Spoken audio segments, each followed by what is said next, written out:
मथुरा नगर पालिका परिषद के बाद अचानक गठन हुआ मथुरा वृंदावन नगर निगम का। मथुरा वृंदावन क्षेत्र को मिलाकर के नगर निगम का गठन किया गया प्रदेश सरकार के द्वारा, जिससे कि यहाँ पर समसामयिक विषयों को लेकर, समसामयिक वस्तुओं को लेकर के जो यहाँ के स्थानीय निवासियों की आवश्यकता है, धर्म नगरी के होने के बावजूद भी यहाँ आने वाले श्रद्धालुओं की जो मूलभूत सुविधाएं होनी चाहिए, उनको उपलब्ध होनी चाहिए, उस सभी के दृष्टिगत प्रदेश सरकार के द्वारा मथुरा वृंदावन को मिक्स करके, मिला करके नगर निगम का गठन किया गया। इस पूरे क्षेत्र पे नगर निगम की व्यवस्थाएं सुचारू की गई और दायित्व, सबसे मुख्य रूप से दायित्व आया नगर आयुक्त के ऊपर।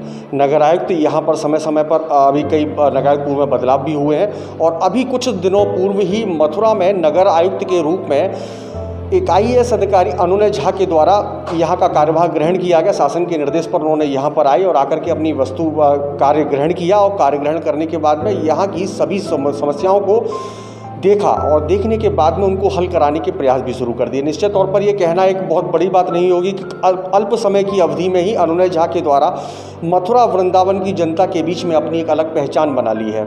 ये एक अतिशयोक्ति भी नहीं है। एक सामान्य रूप से यदि हम कहीं पर बाज़ारों में निकल जाएं, सड़कों पर निकलें, हालांकि कोरोना काल चल रहा है, इसके बावजूद भी यहाँ की जनता ने देखा कि नगर निगम अपने कार्य और अपने दायित्वों का निर्वहन बहुत बढ़िया तरीके से और बेहतर तरीके से कर रही है। तो निश्चित तौर पर इसकी पूरी जिम्मेदारी पहुँचती है नगर आयुक्त पर, महापौर पर। इन सभी की एक पूरी कमेटी टीम होती है, टीम वर्क के साथ में आप सभी लोग काम करते हैं और काम करने के बाद में उसकी जो दिखाई पड़ती है, जो विकास दिखाई पड़ता है, वो जनता को दिखाई पड़ता है। यहाँ की सुविधाएं, चाहे नाले की सफाई को लेकर के हो, सड़कों की मरम्मत को लेकर के हो, पेयजल व्यवस्था को लेकर के हो, चाहे अन्य बिंदुओं को लेकर के हो, इन सभी व्यवस्थाओं को लेकर के नगर निगम की जो जिम्मेदारी होती है उसका किस प्रकार से निर्वहन किया जा रहा है। आने वाले समय में जनता को और क्या विकास दिखाई देगा मथुरा वृंदावन के मार्गों पर, मथुरा वृंदावन क्षेत्र में, इन सबको लेकर के हम बात करेंगे मथुरा वृंदावन नगर निगम के नगर आयुक्त अनुनय झा से। हमारे साथ इस वक्त मौजूद हैं अनुनय झा साहब। इनसे हम बात करेंगे कि आखिर किन किन बिंदुओं को लेकर के आप मथुरा की जनता को सहयोग लेते हुए उनको तमाम सुविधाएं उपलब्ध करवा पा रहे हैं, जो नगर निगम की दायित्व है उन सबका निर्वहन कर पा रहे हैं। इन सबको लेकर के हम उनसे बात करेंगे। जी सर, किस प्रकार की व्यवस्था रहेगी अब तक? पहले तो मैं आपको बहुत बहुत धन्यवाद बोलना चाहता हूं कि आपने हमारे नगर निगम की टीम द्वारा जो कार्य किया जा रहा है उसकी हौसला अफजाई और प्रोत्साहन किया। जैसा कि आपने बिल्कुल सही कहा कि नगर पालिका परिषद वृंदावन और मथुरा को मिला के अब नगर निगम बन चुका है, तो लोगों की अपेक्षाएं भी बढ़ गई हैं। मथुरा वृंदावन के नागरिकों की अपेक्षाएं भी बढ़ गई हैं। हमने अपने कार्य को ब्रॉडली 5-6 कैटेगरीज़ में डिवाइड किया हुआ है। सबसे पहले स्वच्छता, स्वच्छ भारत मिशन का जो नारा है हमारे माननीय प्रधानमंत्री जी का, उनका, तो स्वच्छता में door to door collection, garbage disposal, solid waste management, sewage treatment और नालों की सफाई, ये मुख्य बिंदु आते हैं। जैसा कि आपने देखा कि पिछले 1-1.5 महीने से हम लोग लगे हुए हैं नालों की सफाई करने में, ताकि जल भराव की जो समस्या, यहाँ पे जो लेगेसी इशू है मथुरा वृंदावन का, वो थोड़ा कम हो। और इसमें हमने जो हमारे 111 नाले हैं मथुरा वृंदावन नगर निगम के, उन सभी की सफाई एक बार कर दी गई है। और ऐसे भी नाले हम लोग आइडेंटिफाई किए हैं जहाँ पे पुनः सफाई या रेगुलर सफाई होनी चाहिए। एक ये भी बात है कि हम लोग ये सफाई सिर्फ साल में एक बार ना करें वर्षा ऋतु से पहले, बल्कि हर 3 महीने में एक अभियान चला के 15-20 दिन का ये सफाई होती रहे, तो जो जल भराव की समस्या है उसमें कमी आएगी। इसके अतिरिक्त जो पेयजल की समस्या है, यहाँ पे खारे पानी की समस्या है, पानी न आने की समस्या है, तो उस पर भी हम लोग कार्य कर रहे हैं। हम लोगों ने पाइपलाइन बिछाने का कार्य ऐसे ऐसे जगह में जो आपको ग्रामीण अंचल हैं हमारे नगर निगम के, वहाँ पे पाइपलाइन बिछाना, ट्यूबवेल कनेक्शन करवाना। पिछले हमने 1 महीने में लगभग 35 ट्यूबवेल्स में विद्युत संयोजन करवाया है, जिसकी वजह से अब जल आपको उन क्षेत्रों में पहुँच रहा है, साफ़ मीठा जल उन क्षेत्रों में पहुँच रहा है जहाँ पर अभी तक नहीं पहुँच पा रहा था। इसके अलावा निर्माण कार्य अगर हम देखें तो हमारे लगभग अभी 10 दिन पहले आपको 25 करोड़ के टेंडर्स नाली, खड़ंजे, रोड, ढलाव घर, इन सब के हुए हैं। और 15वें वित्त की बैठक जो हमारी हुई थी पिछले सप्ताह, उसमें भी लगभग 50 करोड़ के कार्य ऐसे लिए गए हैं जो कि पाइप पेयजल के हैं, स्वच्छता के हैं और निर्माण कार्यों के लिए गए हैं। इसके अलावा हमने जन सामान के लिए जो हमारे ग्रामीण अंचल है वहाँ पे आपको शवदाह के लिए ऑलरेडी एक जगह चिन्हित रहती है, वहाँ पे हमने ऐसे 10 अंत्येष्टि स्थल निर्माण का हमने कार्य लिया हुआ है और लगभग 6 से 7 सामुदायिक केंद्रों का हमने एस्टिमेट लिया हुआ है और उसको पास किया है हमने, जहाँ पे वो मैरिज हॉल्स की तरह, कम्युनिटी हॉल्स की तरह काम करेंगे, जो कि मलिन बस्तियों में है। तो वहाँ के लोग जो आपको नहीं अफोर्ड कर पाते हैं बड़े कम्युनिटी हॉल्स या मैरिज हॉल्स, तो यहाँ पे ये कार्य किया जाएगा। इसके अलावा हम और भी बहुत प्रयास करें, जैसे यहाँ पे मथुरा का मैंने आपको बताया कि जल भराव की समस्या यहाँ पे पुरानी है, तो 3-4 जगह मुख्य है जहाँ पे ये जल भराव होता है। जैसे आपको भूतेश्वर तिराहे पे होता है, मतलब भूतेश्वर अंडरपास पे होता है, नए बस स्टैंड पे होता है, पुराने बस स्टैंड पे थोड़ा सा होता है, BSA कॉलेज रोड पे होता है, वृंदावन में कुछ क्षेत्र हैं जहाँ पे होता है। तो वहाँ पे हमने एस्टिमेट्स बनवा रखे हैं और ऑलरेडी उस पर टेंडर निकल चुका है। जैसे भूतेश्वर का अगर मैं आपको लूँ कि भूतेश्वर से पानी उठा के, मतलब जब ये जल भराव होता है, जन्मभूमि के पास जो नाला है वहाँ पे पानी ले जाने का कार्य, तो उसका भी हमने लगभग 30 लाख का एस्टिमेट प्रपोज कर दिया, उसके टेंडर भी निकल गए हैं। और अब आए हुए मुझे लगभग 3 महीने हुए हैं, 3-3.25 महीने हुए हैं, लेकिन मैं आशा करता हूँ कि जब तक जाऊँगा मैं यहाँ से, जब भी होगा वो तो बिहारी जी डिसाइड करेंगे कि कब मैं यहाँ से जाऊँ, बट जब भी जाऊँगा तो मैं ये आशा करता हूँ कि मेरे कार्यकाल में जो मथुरा की मूलभूत जो मुसीबतें हैं, जो परेशानियाँ हैं, उस पर कार्य करके जाऊँ, ताकि आने वाले नगर आयुक्तों को इनोवेटिव काम करने में ज़्यादा समय मिले और मूलभूत कार्यों को जो हो जाने चाहिए थे पहले ही सॉल्व, या मैं जिनको सॉल्व करके अगर कोशिश कर रहा हूँ हटाने की, तो उस पर आगे लोगों को उसमें परेशान होने की आवश्यकता न पड़े। सर, मथुरा की एक सबसे बड़ी समस्या, हालांकि आपके द्वारा पूर्व में ऐसी व्यवस्था को लेकर के कार्य भी किया, यमुना सफाई को लेकर के कई ऐसे नाले, लोगों का ये कहना है कि कई ऐसे नाले जो सीधे तौर पर यमुना में प्रभावित हो रहे हैं, धार्मिक भावनाओं को आहत कर रहे हैं, परंतु इस सब, क्योंकि अब तक ये प्रश्न काफ़ी बदलाव में आ गया, क्योंकि आपका कार्य सामने आया गंगा दशहरा से पूर्व बहुत बेहतर तरीके से सफाई, जिसका नज़ारा सामने गंगा दशहरा के पर्व पर देखने को भी मिला। इसके अलावा नालों को वहाँ तक रोकने के लिए, STP प्लांटों को व्यवस्थित करने के लिए नगर निगम क्या कर रहा है? बहुत आपने एक अच्छा प्रश्न पूछा है मुझसे, क्योंकि इसमें बहुत बार लगता है कि इसमें कार्य नहीं किया जा रहा है, लेकिन मैं आप लोगों के माध्यम से ये रिकॉर्ड स्ट्रेट करना चाहता हूँ कि जब ये नगर निगम बना, मथुरा वृंदावन नगर निगम, तो इसमें 35 नाले आ गए जो कि पूरे नगर निगम के वेस्ट वाटर को कलेक्ट करते हैं। इससे पहले मथुरा में शायद 10 या 12 थे और वृंदावन में 9 या 10 थे, तो लगभग 20-21 नाले थे दोनों नगर पालिकाओं में। लेकिन जब ये नगर निगम बना तो 35 बने इसमें से। इन 35 में से लगभग 20 नाले ऐसे हैं जो कि STP के माध्यम से आपको वहाँ पे उसका सूएज ट्रीटमेंट हो रहा है। 8 नाले ऐसे हैं जहाँ पे आपको पार्शली टैपिंग हो रही है STP के माध्यम से, मतलब पूर्ण टैपिंग नहीं हो रही है, लेकिन पानी डाइवर्ट होकर STP में जा रहा है। और लगभग 7 नाले ऐसे हैं जो कि अनटैप्ड थे तो शुरुआत में, लेकिन फिर मानिए NGT का जो ऑर्डर हुआ, मानिए नेशनल ग्रीन ट्रिब्यूनल का जो ऑर्डर हुआ, उसके बाद सभी अनटैप्ड नालों पे बायो रेमेडिएशन का काम चल रहा है। और पार्शली टैप्ड नाले हमारे 3 या 4 हैं जिसमें अभी बायो रेमेडिएशन नहीं हुआ, लेकिन मेरी बैठक हो गई, गंगा दशहरा से पहले ही हो गई, और हमने वो जो कार्यदायी संस्था है जो बायो रेमेडिएशन कर रही है, उनको हमने कहा कि आप पार्शली टैप्ड नालों पे भी बायो रेमेडिएशन का काम चालू करें। तो वो काम लगभग मुझे लगता है कि 1 जुलाई से पहले चालू हो जाएगा। जहाँ तक रही बात कि डायरेक्ट वाटर जा रहा है यमुना जी में, तो जल निगम द्वारा एक 30 MLD का STP बनाया जा रहा है मसानी पे। जो हमारे अभी सूएज जो हमारा जनरेट होता है मथुरा वृंदावन नगर निगम में, वो लगभग आपको 78 MLD पर डे होता है, 78-79 MLD पर डे जनरेट होता है। और हमारे जो अभी एग्जिस्टिंग STP कैपेसिटी वो लगभग 50 के करीब की है। तो ये जो नया STP बन रहा है, जो नगर निगम बना रहा है, इसका ये 30 MLD का होगा ये STP, और ये मसानी ड्रेन पे बन रहा है इनका। तो अगर हम देखें कि हमारा 78-79 MLD जनरेट हो रहा है और 50 की क्षमता इसमें 30 जोड़ दें तो 80 MLD हम ट्रीट कर पाएंगे। तो इससे हमारा ये प्रॉब्लम हमारा सॉल्व हो जाएगा कि कोई भी गंदा पानी यमुना जी में नहीं जाएगा, और प्लस बायो रेमेडिएशन भी हो रहा है, तो और हम श्योर हो सकते हैं कि कोई भी गंदा पानी यमुना जी में, यमुना महारानी में नहीं जा रहा है। ये कब तक होगा? तो पहले इसमें जल निगम ने ये निर्णय लिया था, मतलब जल निगम का ये टारगेट था कि वो 31 जुलाई तक इसको करके दे देंगे, 2021 तक इसको करके देंगे। लेकिन आप जानते हैं कि वैश्विक महामारी कोरोना ने सभी चीज़ों में थोड़ा विराम लगा दिया है। तो जो नया इनका टारगेट है वो है 31 अक्टूबर 2021 का।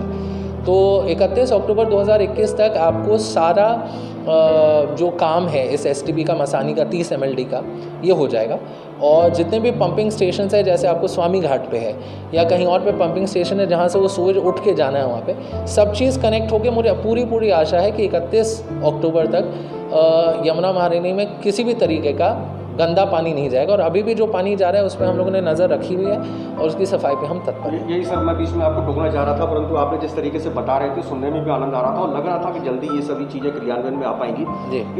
दो प्रकार की समस्या आती है सामने, अमूमन देखा जाए सामान्य तौर पर। एक तो सामने देखी हुई मक्खी निकली नहीं जाती है, पीछे से कुछ हो रहा है मालूम नहीं जी, बहुत कुछ सभी चीज़ हो जाती है, लेकिन सामने देखी हुई चीज़ों को नहीं नकारा जा सकता है जी। यहाँ पर आने वाले जो श्रद्धालु हैं, मुख्य रूप से यदि देखा जाए तो द्वारकाधीश मंदिर और विश्राम घाट, अमूमन 2 ही जगहों पर उनकी श्रद्धा के साथ वो पहुँचते भी हैं जी। पास के पास स्वामी घाट आपने बोला भी था कि इसको लेके भी दिखा जा रहा है। स्वामी घाट का नाला जब अत्यधिक तेज बारिश आ जाती है तो उस पर पानी का फ्लो इस तरीके का होता है, पूर्व में यहाँ से खड़ी हुई गाड़ी भी कई बार बह चुकी है, तो वहाँ की समस्या है। दूसरा, यहाँ पर आने वाले श्रद्धालुओं की मुख्य रूप से समस्या हमेशा रहती है, परंतु वरिष्ठ अधिकारियों के संज्ञान में नहीं पहुँच पाता है, या वो करते हैं कर नहीं पाते हैं। तमाम व्यवस्था हो जाती है, आपके भी कार्यक्षेत्र बहुत बड़ा है, आप भी लगातार लगे हुए रहते ही हैं, कि जिस वक्त मुख्य रूप से या तो सुबह मंगला के दौरान या फिर राजभोग, या तो सुबह 6:30 और 7 बजे के ऊपर या फिर 10 से 11 बजे के ऊपर, जब द्वारकाधीश का ये दर्शनों का टाइम होता है, इस वक्त श्रद्धालुओं का आवागमन ज़्यादा रहता है। उनका मानना होता है कि इसी वक्त साफ सफाई के लिए सारी, हालांकि वो प्रक्रिया है उसमें नहीं कुछ कहा जा सकता है, परंतु कुछ व्यवस्थाएं यदि हो सके परिवर्तित तो निश्चित उसमें होनी भी चाहिए। तो उनका कहना है कि जब हम लोग दर्शनों के लिए जाते हैं उसी वक्त कूड़ा उठने के लिए आता है, उसी वक्त नालियों की सफाई भी होती है, क्या ये पूर्व में अथवा बाद में नहीं हो सकती है? नहीं, बिल्कुल हो सकती हैं। जैसे ही हमारे धर्म और आस्था और श्रद्धा है हमारी, उसका हम सम्मान करते हुए इसको ज़रूर हम लोग चेंज करेंगे। ये बिंदु मेरे सामने आपने अभी रखा है तो इस पे मैं ज़रूर गौर करूँगा। और लेकिन मेरा आप लोग के माध्यम से ये भी निवेदन है कि जितने भी श्रद्धालु आते हैं, जितने भी अपनी आस्था को की प्रतिपूर्ति करने आते हैं मंदिरों में, उनसे मेरा ये अनुरोध है कि आप प्रसाद लेते हैं, आप फूल लेते हैं, तो आप जो पैकेट होता है या कुछ भी होता है उसको आप ज़मीन पे फेंक देते हैं। जब नगर निगम ने वहाँ पे डस्टबिन्स की व्यवस्था की है तो स्वच्छता सिर्फ नगर निगम की जिम्मेदारी नहीं है, स्वच्छता हर व्यक्ति की जिम्मेदारी है, हर उस नागरिक की जिम्मेदारी है जो अपने आप को एक भारतीय मानता है, जो गर्व करता है कि वो भारतीय है। और हमने कोरोना में देखा कि स्वच्छता और सफाई की कितनी महत्ता है। तो जैसा ही आपने मुझे दिया है, ये इनपुट दिया है, इस पर मैं ज़रूर कार्य करूँगा। और आपके माध्यम से मैं ये भी अनुरोध करूँगा सबसे कि अपने आसपास के सराउंडिंग्स को स्वच्छ रखें, साफ़ रखें और सक्रिय भूमिका, सक्रिय कंस्ट्रक्टिव क्रिटिसिज्म जिसको हम कहते हैं, सक्रिय तौर से हमें बताएं कि हमारी कहाँ कमी हो रही है, ताकि हम उसको इम्प्रूव कर पाएँ और हम मिलजुल के इस नगर निगम को साफ़ कर पाएँ। सर, एक बहुत पुरानी समस्या, मतलब की जटिल समस्याओं में एक गिनती रखी है, क्योंकि ये यहाँ का काफ़ी बड़ा क्षेत्र, नगर निगम क्षेत्र का काफ़ी बड़ा क्षेत्र पुरानी घनी आबादी के रूप में सामने आता है। यहाँ पर मकान बहुत पुराने बने हुए हैं, तो कई ऐसे मकान हैं जो जर्जर स्थिति में आ चुके हैं, अथवा नगर निगम की जो नई व्यवस्थाएं हुई, चाहे वो नगर निगम स्तर पर ही हो, चाहे पिछले दिनों संपन्न हुए विद्युत विभाग के भूमिगत केबल कार्य की रही हो, तमाम ऐसे कारण रहे जिसके कारण से मकान फटने की समस्याएं भी सामने आती रहीं। पूर्व में कई बार लगातार मकान फटने और कई बार ऐसी चीज़ें कि दरारें इतनी बड़ी हो गई कि उस मकान में रहने वाले लोगों को अपनी जान माल का खतरा भी सामने आ गया। तो इसके दृष्टिगत भी कुछ किया जा रहा है? देखिए, सरकारी काम उन्हीं इलाकों में ज़्यादा भी होता है जहाँ पे आबादी घनी रहती है, और जो आप जिस घनी आबादी की आप बात कर रहे हैं वो ऐसा क्षेत्र है, चौबियापाड़ा फॉर एग्जांपल, ऐसा क्षेत्र है जो कि अनड्यूलेटिंग है, ऊपर नीचे वाला क्षेत्र है। तो वहाँ पे पाइपलाइन बिछाने का कार्य या विद्युत संयोजन का जो कार्य होता है वो बहुत ही जटिल होता है, बहुत ही मुश्किल होता है।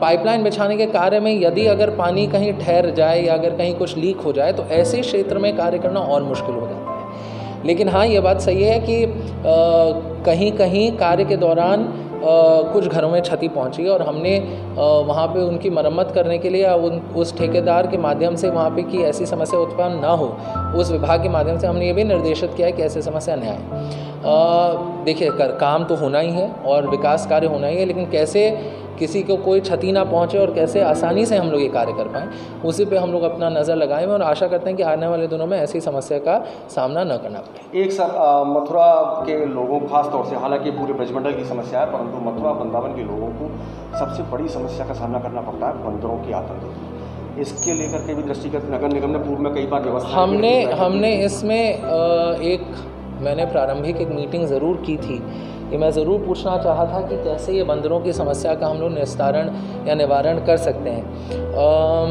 इसमें 2-3 तरीके हैं कि एक तो हम इन बंदरों को न्यूटर करें। न्यूटर करने का मतलब कि इनका हम स्टेरिलिटी इनकी कम कर दें ताकि ये रिप्रोड्यूस ना कर पाएँ। दूसरा हो सकता है कि हम इनको हटा के कहीं बाहर ले जाएं। लेकिन लोगों की मान्यताएं और धार्मिक आस्थाएं ये है कि भाई ये मथुरा वृंदावन है, वन क्षेत्र है, तो अगर वन क्षेत्र में अगर नहीं रहेंगे जीव जंतु तो कहाँ रहेंगे। तो एक आस्था का भी विषय आ जाता है इसमें, और एक दूसरी तरीके की भी सोच आती है। लेकिन इसमें हम लोग सभी लोग बैठ के एक बार फिर से डिस्कशन करेंगे एक ओपन फोरम में, और देखते हैं फिर क्या निर्णय लिया जाता है। और सर, आने वाले समय में मथुरा की जनता को नगर निगम के द्वारा क्या सौगात मिलने वाली है? नगर निगम सेवा के लिए तत्पर है, तो आपके जो भी मूलभूत सेवाएं हैं उनको हम उपलब्ध कराएं, सही समय पे उपलब्ध कराएं, किसी भी कठिनाई के बिना उपलब्ध कराएं। इसी के लिए मैं यहाँ पे तत्पर हूँ, इसीलिए मुझे शासन ने यहाँ पे नियुक्त भी किया है। और मैं आशा करता हूँ कि आने वाले दिनों में जो पुरानी समस्याएं हैं मथुरा की, उस पर मैं काम कर पाऊँ, ताकि जो समस्याएँ पिछले 10 साल 20 सालों से लगी हुई हैं उनका सामना आने वाली पीढ़ियों को न करना पड़े। इस तरीके से हमारे साथ रहे मथुरा वृंदावन नगर निगम के नगर आयुक्त अनुनय झा साहब, जिन्होंने विस्तृत विवरण दिया, विस्तृत जानकारी उपलब्ध करवाई, मथुरा की जनता को बताया कि पूर्व में जो कार्य संपादित हो रहे थे कोरोना काल के चलते उनकी भले ही गति धीमी हो गई हो, परंतु वो अनवरत रूप से जारी हैं और जल्द ही वो व्यवस्थित तरीके से आप सभी के सामने नजर आएंगे। जल्द ही आने वाले समय में जो भी कार्य और संपादित होने नगर निगम क्षेत्र के माध्यम से, उनके द्वारा भी उन्होंने उस में विस्तृत जानकारी दी। बंदरों को लेकर के उन्होंने बताया, यहाँ पर मकान फटने की समस्या को लेकर के उन्होंने बताया, और साथ ही सबसे प्रमुख जटिल समस्या के रूप में जो हम और आप सभी आने वाले श्रद्धालुओं के सामने समक्ष जो आती है कि यमुना की गंदगी को लेकर, यमुना में जाने वाले सीधे प्रवाहित होने वाले गंदे पानी को लेकर, तो उसको लेकर के भी उनके द्वारा पूरी मॉनिटरिंग की जा रही है। हर बात पर व्यवस्थाएं बनाई गई हैं, पूर्व में मीटिंग भी की गई, और जल्द ही उसमें भी क्रियान्वयन संपन्न होने को नजर आएगा। वो आपके सामने समक्ष सब कुछ सामने जल्द ही आने पाएगा। उनका प्रयास है कि उनके कार्यकाल के दौरान ऐसी एक चीज़ तैयार कर दी जाए कि आने वाले नगर आयुक्तों के समक्ष ज़्यादा जटिलता न बने, और वो भी सुगमता के साथ में उन सभी समस्याओं को समय समय पर हल करा सकें। खारे पानी की समस्या को लेकर के भी उन्होंने अब जानकारी दी। मकान फटने के साथ में अन्य विषयों को लेकर के भी उनके द्वारा विस्तृत जानकारी उपलब्ध करवाई गई। TV10 न्यूज़ के लिए अपने वीडियो जर्नलिस्ट साथी विवेक के साथ मोहित चतुर्वेदी।